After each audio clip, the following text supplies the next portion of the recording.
Welcome to our channel. Today, we're diving into the fascinating world of mushroom cultivation.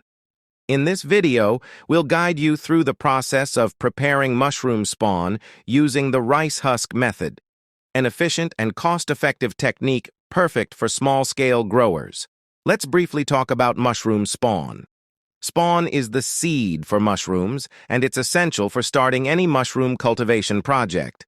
Preparing your own spawn at home can save you money and allow for greater control over the cultivation process. Add enough sterilized water to moisten the mixture, but not so much that it becomes soggy. The moisture level is critical. It should be damp, not wet.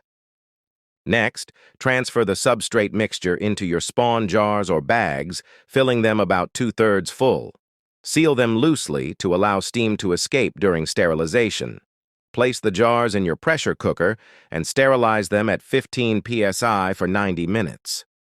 This step is crucial to kill off any unwanted bacteria or fungi that could contaminate your spawn. After sterilization, let the jars cool completely. Now it's time to introduce the mushroom culture.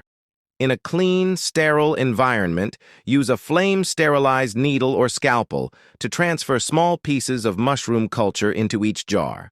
Make sure to shake the jar gently to distribute the culture evenly throughout the substrate. With the culture added, seal the jars tightly and place them in a warm, dark area for incubation. The ideal temperature is between 24 to 27 degrees, 75 to 81 degrees.